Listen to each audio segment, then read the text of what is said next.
कर्नाटक में वोटिंग से करीब 55 घंटे पहले बीजेपी कांग्रेस के बीच मिडनाइट ड्रामा हुआ। बेंगलुरु में एक फ्लैट से करीब 10,000 वोटर आईडी कार्ड मिले। मंगलवार रात बेंगलुरु के फ्लैट में हजारों वोटर कार्ड एक साथ मिले और कर्नाटक की सियासत में आधी रात को तूफान आया। बेंगलुरु के राजेश्वरी के जल्लाहली इलाके में मंजुला नंजामिरी नाम के एक नेता के घर से हजारों की तादाद में वोटर कार्ड मिले, जिनमें 9,746 वोटर कार्ड असली थे। इसके अलावा हजारों और कार्ड मिले हैं जो असली हैं या फर्जी, इसकी जांच चल रही है। छापे में पुलिस को फ्लैट से 6 लैपटॉप, प्रिंटर और स्टील ट्रंक भी मिले हैं। इस मामले में पुलिस ने एफआईआर दर्ज कर ली है और चुनाव आयोग ने भी जांच के आदेश दे दिए हैं। In next 24 hours we will get to know more facts based on which a firm decision can be taken. देर रात बीजेपी और कांग्रेस ने मामले में प्रेस कॉन्फ्रेंस की और एक दूसरे पर आरोप लगाए। मंजुला पिछले चुनाव से ही कांग्रेस में है और मुनिरत्न जो वहाँ के एमएलए, इनका प्रचार भी उन्होंने किया है। She has left BJP 6 years ago। Manjula Nanjamari हैं जैसा चुनाव आयोग ने बताया, पर चुनाव आयोग को ये मालूम नहीं कि मंजुला जी भारतीय जनता पार्टी की नेता और उनकी पूरक कॉर्पोरेटर हैं। कर्नाटक में 10 तारीख को चुनाव प्रचार के आखिरी दिन से एक दिन पहले यानी कि आज बीजेपी और कांग्रेस के दिग्गज अपना पूरा दम दिखाएंगे। कर्नाटक में आज प्रधानमंत्री नरेंद्र मोदी के साथ ही बीजेपी अपनी पूरी टीम के साथ चुनाव प्रचार में उतरेगी। बीजेपी की तरफ से आज अध्यक्ष अमित शाह के साथ ही यूपी के सीएम योगी आदित्यनाथ और मध्य प्रदेश के सीएम शिवराज सिंह चौहान की भी रैली है। पीएम मोदी आज सुबह 10:30 बजे बंगारपेट, दोपहर 1 बजे चिकमंगलूर, शाम 4 बजे बेलगावी और शाम 6 बजे बिदर में रैली को संबोधित करेंगे। इसके अलावा बीजेपी अध्यक्ष अमित शाह बेंगलुरु में 4 रोड शो और तुमकुर में रोड शो के बाद रैली को संबोधित करेंगे। वहीं कर्नाटक के अलग अलग हिस्सों में यूपी के सीएम योगी आदित्यनाथ की 6 रैलियां हैं, जबकि एमपी के सीएम शिवराज सिंह चौहान भी रोड शो करेंगे। कांग्रेस के भी नेता आज अपना दमखम दिखाएंगे। कांग्रेस अध्यक्ष राहुल गांधी आज सुबह 10:30 बजे गोड्डा के गणपति मंदिर में दर्शन करेंगे। सुबह 11:15 बजे होसूर में गारमेंट फैक्ट्री का दौरा करेंगे। दोपहर 12:30 बजे शिवाजी नगर में मीटिंग करेंगे। दोपहर 3:15 बजे अंजाना मंदिर में भाषण देंगे और शाम 4:30 बजे हेबाल में बैठक को संबोधित करेंगे। कर्नाटक में 12 मई को विधानसभा चुनाव है, जिसके लिए 10 मई शाम 5 बजे चुनाव प्रचार खत्म हो जाएगा। कांग्रेस अध्यक्ष राहुल गांधी ने पहली बार कहा है कि वो प्रधानमंत्री बनने के लिए तैयार हैं। बेंगलुरु में एक कार्यक्रम के दौरान जब राहुल से पीएम बनने के बारे में सवाल पूछा गया तो उन्होंने कहा कि अगर कांग्रेस सबसे बड़ी पार्टी बनती है तो वो प्रधानमंत्री बनने के लिए तैयार है। Will you be the prime minister? Well, that depends. That depends on how well the Congress party does. No, I'm talking of alliances. I mean, the Congress party, if it's the biggest party, yes. BJP ने राहुल गांधी के PM बनने के बयान पर तंज किया है। केंद्रीय मंत्री स्मृति ईरानी और धर्मेंद्र प्रधान ने इसे राहुल का महज सपना करार दिया। राहुल जी ने, मैंने सुना है, बेंगलुरु में कहा है कि अगर मेरी पार्टी को वोट मिला तो मुझे भी प्रधानमंत्री बनना है। राहुल जी को स्वयं अपनी पार्टी पे, अपने नेतृत्व पर, अपनी काबिलियत पर विश्वास नहीं है। भाई कोई मुंगेरी लाल जी को सपना देखने में कोई मना कर सकता है? करीब 1.5 साल बाद किसी चुनाव प्रचार में उतरी कांग्रेस की पूर्व अध्यक्ष सोनिया गांधी ने कर्नाटक से पीएम मोदी पर हमला किया। कर्नाटक के चुनाव प्रचार में यूपी अध्यक्ष सोनिया गांधी ने पीएम मोदी पर निशाना साधा। बीजापुर की रैली में सोनिया ने कहा कि वो एक अभिनेता की तरह भाषण देते हैं, लेकिन उनके भाषण से भूखों का पेट नहीं भरेगा। सोनिया ने यह भी कहा कि पीएम पर कांग्रेस मुक्त भारत का भूत सवार है। मोदी जी पर कांग्रेस मुक्त भारत का जुनून है, उन्हें कांग्रेस मुक्त भारत का भूत लगा है। कांग्रेस मुक्त भारत को छोड़िए, वे अपने सामने किसी को बर्दाश्त नहीं कर सकता। प्रधानमंत्री मोदी ने भी सोनिया गांधी के आरोपों पर पलटवार किया। पीएम ने कर्नाटक में अपनी रैलियों के दौरान कांग्रेस और गांधी परिवार पर पलटवार किया। कोप्पल में पीएम ने कहा कि कांग्रेस के लिए एक परिवार ही सब कुछ है। देश की जनता ने एक के बाद एक कांग्रेस पार्टी को विदाई कर दिया है। कर्नाटक में विधानसभा चुनाव से पहले बीजेपी अध्यक्ष अमित शाह ने जी न्यूज के एडिटर सुधीर चौधरी से एक्सक्लूसिव बात की। बीजेपी अध्यक्ष अमित शाह ने कहा कि कर्नाटक में बीजेपी के पक्ष में लहर है। जी न्यूज एडिटर सुधीर चौधरी के साथ एक्सक्लूसिव बातचीत में अमित शाह ने कहा कि कर्नाटक दक्षिण में बीजेपी की एंट्री का दरवाजा है। अमित शाह ने आरोप लगाया कि कर्नाटक में 5 साल तक जनता विरोधी सरकार चली। 5 साल से यहाँ जिस प्रकार की जन विरोधी सरकार चली है, किसान विरोधी सरकार चली है, लॉ एंड ऑर्डर को पूरा ध्वस्त कर रख दिया है। 3500 से ज्यादा किसानों ने आत्महत्या करी। इरिगेटेड लैंड में बढ़ोतरी होनी चाहिए, कटौती हो रही है। अमित शाह ने कहा कि हर चुनाव में हार के बाद कांग्रेस अध्यक्ष राहुल गांधी का गुस्सा बढ़ जाता है। बीजेपी अध्यक्ष ने जेडीएस के साथ गठबंधन को भी खारिज किया। पोस्ट पोल पार्टनर तब होता है जब हंग असेंबली आए। यहाँ पर पूर्ण बहुमत की भारतीय जनता पार्टी की सरकार बनने वाली है। हम आमने सामने चुनाव लड़ रहे हैं। कर्नाटक चुनाव में जीत के लिए एक तरफ राहुल गांधी मंदिर जा रहे हैं तो दूसरी तरफ ओवैसी भी भगवाधारी हो गए। हर मंच और अपनी हर तकरीर में हिंदुत्व और भगवा का विरोध करने वाले ओवैसी भी भगवाधारी हो गए हैं। कर्नाटक चुनाव में प्रचार करने पहुंचे एआईएमआईएम अध्यक्ष ओवैसी जब मंच पर पहुंचे तो किसी को यकीन नहीं हुआ। भगवा साफा पहने ओवैसी ने कहा कि कर्नाटक में कांग्रेस बीजेपी को नहीं हरा सकती। ओवैसी ने कहा कि क्षेत्रीय दल ही नरेंद्र मोदी का रास्ता रोक सकते हैं। और याद रखो, नरेंद्र मोदी को अगर हराना है आइंदा पार्लियामेंट इलेक्शन में, तो कांग्रेस की बस की बात नहीं, रीजनल पार्टीज का दौर आने वाला है। ओवैसी जेडीएस उम्मीदवार के समर्थन में कर्नाटक के बेलगावी में रैली को संबोधित कर रहे थे। जम्मू कश्मीर के मुख्यमंत्री ने राज्य के बिगड़े हालात पर आज सर्वदलीय बैठक बुलाई। कश्मीर में पिछले दिनों में हिंसा और एक पर्यटक की मौत के मामले में सीएम महबूबा मुफ्ती आज सर्वदलीय बैठक करेंगी। इससे पहले जम्मू कश्मीर के बडगाम में पत्थरबाजी की वजह से तमिलनाडु के एक सैलानी की मौत के बाद मंगलवार को मुख्यमंत्री महबूबा मुफ्ती ने राज्यपाल एनएन वोरा से मिलकर राज्य के हालात पर चर्चा की। सीएम ने सैलानी की मौत पर दुख जाहिर करते हुए कहा, ये बहुत ही दुखद है, मेरा सिर शर्म से झुक गया है। इस प्रकार की घटनाएं पहले भी होती थी। आज भी जो पाकिस्तान प्रस्त लोग हैं यहाँ का माहौल खराब करने की कोशिश करते हैं, लेकिन ये सरकार सहन नहीं करेगी, उन पर कड़ी कार्रवाई की जाएगी। रक्षा मंत्री निर्मला सीतारमण ने तिरुमणि की मौत को दुर्भाग्यपूर्ण बताया है।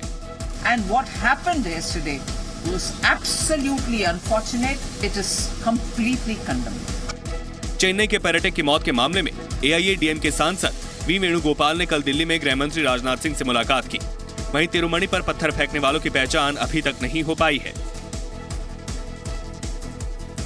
बैंक से लोन लेकर देश से भाग चुका बिजनेसमैन विजय माल्या को ब्रिटेन की एक अदालत से बड़ा झटका मिला है। विजय माल्या ब्रिटेन में भारतीय बैंकों की तरफ से किया गया 10,000 करोड़ रुपए का मुकदमा हार गया है। लंदन की अदालत ने कहा कि आईडीबीआई बैंक समेत लोन देने वाले सभी बैंक कोर्ट के फैसले को लागू करा सकते हैं। दरअसल विजय माल्या ने अब बंद हो चुकी किंगफिशर एयरलाइंस के लिए $1.4 अरब का कर्ज लिया था, लेकिन कर्ज चुकाने की बजाय माल्या देश छोड़कर फरार हो गया, जिसके बाद भारत के 13 बैंकों ने वसूली के लिए ब्रिटेन में केस दर्ज कराया और माल्या ने बैंकों के केस को खारिज करने की याचिका दायर की। अब ब्रिटेन की अदालत ने फैसला सुनाते हुए माल्या की याचिका को खारिज कर दिया। साथ ही कोर्ट ने दुनिया भर में माल्या की संपत्तियों को फ्रीज करने के आदेश को भी रोकने से इनकार कर दिया। विजय माल्या के खिलाफ ब्रिटेन के साथ ही भारत में भी कई मुकदमे चल रहे हैं। माल्या को धोखाधड़ी और मनी लॉन्ड्रिंग के मामले में लंदन में गिरफ्तार भी किया गया था। फिलहाल प्रत्यर्पण रोकने के लिए माल्या कानूनी लड़ाई लड़ रहा है। पाकिस्तान की खुफिया एजेंसी आईएसआई का भारत पर आतंकी हमले का नया प्लान सामने आया है।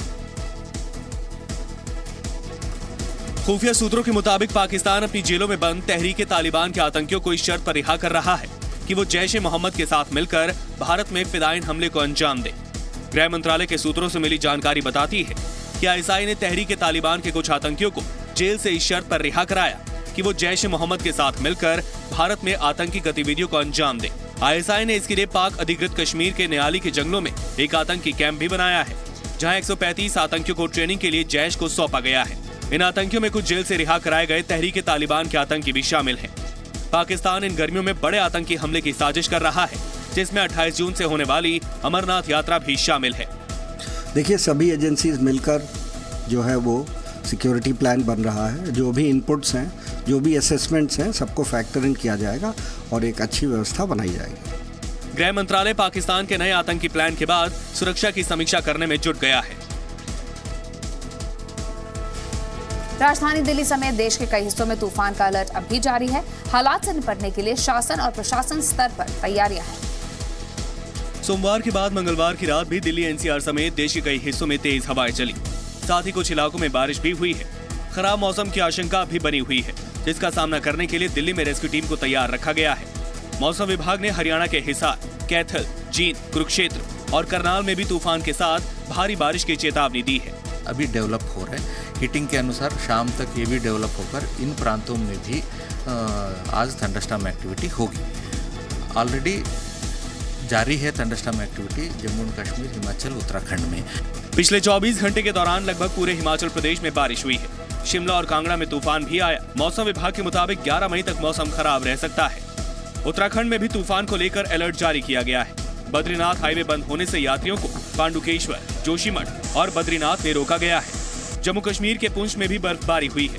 बर्फबारी के बाद इलाके में ठंड बढ़ गई है। लोकसभा चुनाव से पहले बीजेपी सरकार अपनी 4 साल की उपलब्धियों का बड़े पैमाने पर जश्न मनाने की तैयारी कर रही है। अपनी 4 साल की उपलब्धियों को गिनाने के लिए सरकार और संगठन मिलकर काम करने जा रहे हैं, जिसके तहत सभी मंत्रालयों की बड़ी कामयाबियों का विज्ञापन तैयार किया जाएगा। साथ ही कांग्रेस पर हमला करने के लिए 48 साल बनाम 48 महीने की थीम तैयार की गई है। जिन मंत्रालयों की खूबियों पर सबसे ज्यादा फोकस रहेगा, उनमें रेल मंत्रालय की बुलेट ट्रेन योजना, पेट्रोलियम मंत्रालय की उज्ज्वला योजना, ऊर्जा मंत्रालय की हर घर तक बिजली पहुंचाना और परिवहन मंत्रालय का देश भर में सड़कों का जाल बिछाना शामिल है। इस पूरे कार्यक्रम की रूपरेखा तैयार करने के लिए सरकार ने 4 साल पूरे होने पर एक समिति बनाई थी, जिसमें गडकरी, स्मृति ईरानी, पीयूष गोयल और धर्मेंद्र प्रधान शामिल थे। सरकार की खूबियों को बताने के लिए केंद्र सरकार के मंत्री अलग-थलग राज्यों में पब्लिक मीटिंग और लोगों से संवाद करेंगे। 8 जून से शुरू हो रही कैलाश मानसरोवर यात्रा पर जाने वाले श्रद्धालुओं के नाम का ऐलान कर दिया गया है। विदेश मंत्री सुषमा स्वराज की मौजूदगी में ड्रॉ के जरिए यात्रियों को चुना गया।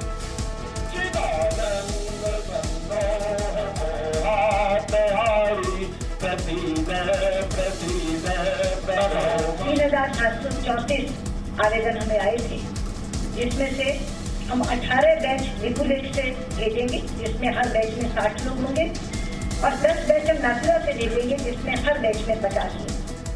यात्रा के लिए एक जत्थे में एक परिवार के 4 सदस्य शामिल हो सकते हैं। हर जत्थे के लिए यात्रा 24 दिन की होगी। इनमें से 3 दिन दिल्ली में रुकना भी शामिल है।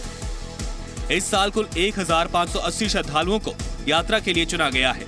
कैलाश मानसरोवर यात्रा 8 सितंबर को खत्म होगी। कांग्रेस के सांसदों ने सीजेआई के खिलाफ महाभियोग प्रस्ताव मामले में दायर याचिका वापस ले ली है। चीफ जस्टिस दीपक मिश्रा के खिलाफ महाभियोग प्रस्ताव खारिज करने के फैसले को चुनौती देने वाली याचिका कांग्रेस के 2 सांसदों ने वापस ले ली। कांग्रेस सांसदों के वकील कपिल सिब्बल ने सुप्रीम कोर्ट की फटकार के बाद याचिका वापस लेने का फैसला किया। दरअसल कपिल सिब्बल ने केस की सुनवाई के लिए बने संवैधानिक पीठ से सवाल पूछा कि बेंच बनाने का फैसला किस प्रशासनिक आदेश के तहत किया गया है। सिब्बल ने उस आदेश की कॉपी मांगी। इस पर संवैधानिक पीठ ने कहा कि आदेश की कॉपी मांगने के बदले वो केस पर बहस करें, लेकिन कपिल सिब्बल ने ऐसा करने से मना किया तो कोर्ट ने याचिका को खारिज कहने की बात कही। इसके बाद कपिल सिब्बल ने अपनी याचिका वापस ले ली। उन्होंने हमें ये नहीं बताया कि ऑर्डर देंगे या नहीं देंगे, तो हमने सोचा कि जब तक वो ऑर्डर नहीं मिलेगा तो निश्चित रूप से हम इस पे कैसे बहस कर सकते हैं पिटीशन पे, तो इसलिए हमने विड्रॉ कर लिया। दूसरी तरफ बीजेपी ने कहा है कि कांग्रेस संवैधानिक संस्थानों पर यकीन नहीं करती।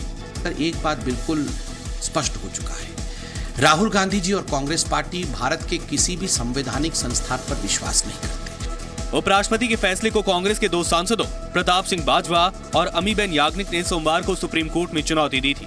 इस पर सुनवाई के लिए 5 जजों की संवैधानिक पीठ बनाई गई थी।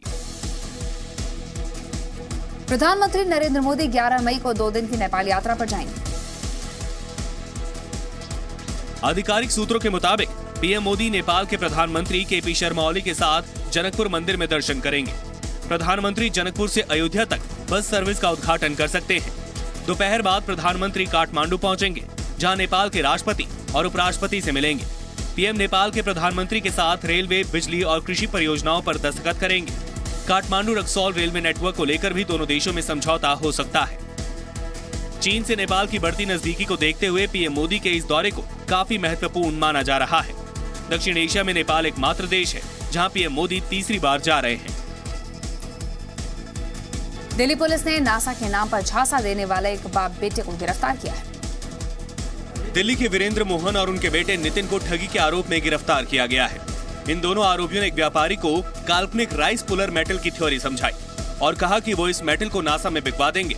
आरोपियों ने व्यापारी को बताया कि राइस पुलर मेटल नासा में 37,500 करोड़ रुपए में बिक जाएगा। व्यापारी को बताया कि मेटल की जांच में खर्च होगा, इसके लिए लैब बनानी होगी और ड्रेस खरीदनी होगी। दोनों ने व्यापारी को एस्ट्रोनॉट ड्रेस की कीमत 12.5 लाख बताई और चांदनी चौक से 1200 रुपए में ड्रेस खरीदी। मेटल की जांच के नाम पर दोनों आरोपियों ने व्यापारी से 1,43 लाख रुपए ठग लिए। इतना ही नहीं, व्यापारी को झांसा देने के लिए DRDO का वैज्ञानिक बताकर एक और ठग को बुलाते थे। जो बेचने का प्रोसेस था, उस प्रोसेस में उसकी टेस्टिंग है, उसको टेस्ट करने के लिए एक स्पेशल सूट चाहिए और एक केमिकल चाहिए और एक साइंटिस्ट चाहिए। इन सब चीज़ों की फीस लगाकर उन्होंने इनसे 1,43 लाख रुपए की चीटिंग की है। वाराणसी में महिलाओं ने जब किसान बनकर खेती शुरू की तो पीएम मोदी के 2022 के सपने को 2018 में ही पूरा कर दिया। महिलाओं की सफलता की एक कहानी वाराणसी के चिरई गांव ब्लॉक की है, जहां कई गांव की महिलाएं स्वयं सहायता समूह बनाकर फल, फूल और सब्जियों की खेती कर रही हैं। खास बात यह है कि इनमें से ज्यादातर महिलाएं वो हैं जिनके पास कोई जमीन नहीं है। ये महिलाएं पट्टे पर जमीन लेती हैं और फिर मेहनत से इसमें खेती कर पैसा कमाती हैं। करीब 200 स्वयं सहायता समूह के जरिए 3,000 महिलाएं खेती बाड़ी कर रही हैं और अच्छा पैसा कमा रही हैं। ऐसे हमारे 300 समूह है टोटल, जिसमें कि चिरंगा ब्लॉक का और 3,000 महिलाएं हमारी भूमिहीन महिलाएं जुड़ी हुई हैं। महिलाओं को खेती बाड़ी के इस काम में बैंक से भी मदद मिलती है, जहां से इन भूमिहीन महिलाओं को बिना गारंटी 25,000 का लोन मिल जाता है, जिसका सालाना ब्याज सिर्फ 4% है। खास बात यह है कि महिलाएं बड़ी ही ईमानदारी के साथ बैंक का कर्ज वापस करती हैं। हम अधिकतर जो है भूमिहीन के अंतर्गत दिया गया है। भूमिहीन के अंतर्गत हमारे यहाँ सिर्फ 25,000 लिमिट है। सभी महिलाओं का लगभग जो है रिपेमेंट अच्छा है और ना के बराबर अकाउंट इनकी है। मध्य प्रदेश के दमोह में पानी की किल्लत से जूझ रहे लोगों की पुलिस वालों ने मदद की है। गर्मी बढ़ते ही दमोह जिले के मडियादो कस्बे में पानी की किल्लत हो गई है। लोगों को पानी के लिए मीलों दूर जाना पड़ रहा है। लोगों की समस्या को जब यहाँ के थाना प्रभारी सुनील बैग ने देखा तो उनसे रहा नहीं गया। उन्होंने थाने के पास एक पुराने बोरवेल की सफाई करवाई और साथ ही पुलिस वालों से पैसे की मदद लेकर उसमें सबमर्सिबल लगवा दिया, जिससे लोगों को अब पानी के लिए दूर नहीं जाना पड़ रहा। मेरे द्वारा कल मोटर की इसमें व्यवस्था की गई है और इसमें अच्छा पानी निकला है। यहाँ की सभी सामूहिक रूप से लोग पानी भरते हैं, किसी के लिए पानी के लिए कोई मनाही नहीं है। इस मोटर के डल जाने से हमारे स्टाफ को और यहाँ ग्रामवासियों को काफ़ी सहूलियत हुई। पानी की समस्या दूर होने से लोग भी खुश हैं और वो पुलिस वालों की तारीफ करते नहीं थक रहे। बोर था जो पुलिस लाइन के पीछे था, तो उसमें कल हमारे यहाँ के थाना प्रभारी और पुलिस वाले ने उसमें मोटर डलवाई और पानी की अच्छी व्यवस्था की। कई सालों से बंद पड़ा था, तो जिसमें हम लोगों ने शिकायत की थाने में, तो पुलिस विभाग ने उसकी जानकारी लगते ही उसमें बोर में मोटर डलवाई और ग्रामीणों को जिससे बहुत फायदा हुआ है। कल तक जो हाथ सिर्फ घर गृहस्थी के काम में लगे रहते थे, वही हाथ आज अपने हुनर से जमाने को रोशन कर रहे हैं। मध्य प्रदेश के नीमच में स्वयं सहायता समूह बनाकर महिलाओं ने रोजगार के नए अवसर को जन्म दिया है। ये महिलाएं मशीन से बिजली बोर्ड तैयार कर हर महीने 15,000 रुपए कमा रही हैं। स्नेहलता बताती हैं कि उन्होंने अपने समूह को जय माता दी स्वयं सहायता समूह का नाम दिया है। समूह के सदस्य बाजार से बिजली का बोर्ड, स्विच, प्लग और तार लाती हैं। अपने घर में मशीन की मदद से बोर्ड में छेद कर स्विच, होल्डर और प्लग लगाकर वायरिंग करती हैं। ये तैयार बोर्ड इलेक्ट्रिक की दुकान पर बेचती हैं। एक दिन में समूह 100 बोर्ड तक तैयार कर लेता है, जिससे समूह के हर सदस्य को महीने में 15,000 रुपए तक की आमदनी हो जाती है। पिछले कुछ दिनों से चली आ रही अटकलों के बीच आखिरकार अमेरिका ने ईरान के साथ परमाणु समझौता खत्म करने का ऐलान कर दिया। That Iran must never acquire a nuclear weapon. मंगलवार को ईरान के साथ परमाणु समझौता खत्म करने से पहले अमेरिकी राष्ट्रपति डोनाल्ड ट्रंप ने ईरान पर कई गंभीर आरोप लगाए। ट्रंप ने कहा कि हम ईरान को परमाणु बम बनाने से नहीं रोक सकते। ये समझौता मूल रूप से ही दोषपूर्ण था, इसलिए आज मैं ईरान परमाणु समझौते से अमेरिका के हटने का ऐलान करता।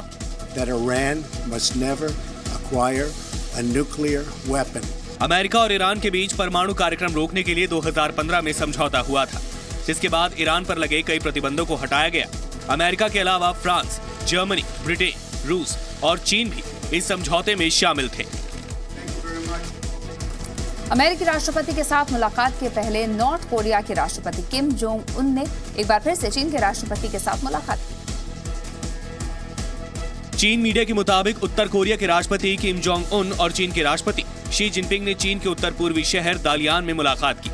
इस दौरान दोनों नेता समुद्र के किनारे टहलते हुए और बातचीत करते दिखाई दिए।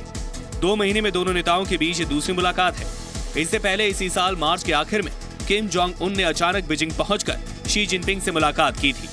दोनों नेताओं के बीच ये मुलाकात इसलिए भी अहम है क्योंकि इसी साल जून में उत्तर कोरिया के राष्ट्रपति और अमेरिका के राष्ट्रपति के बीच सिंगापुर में मुलाकात होनी है। ट्रंप और उनके बीच ये पहली मुलाकात होगी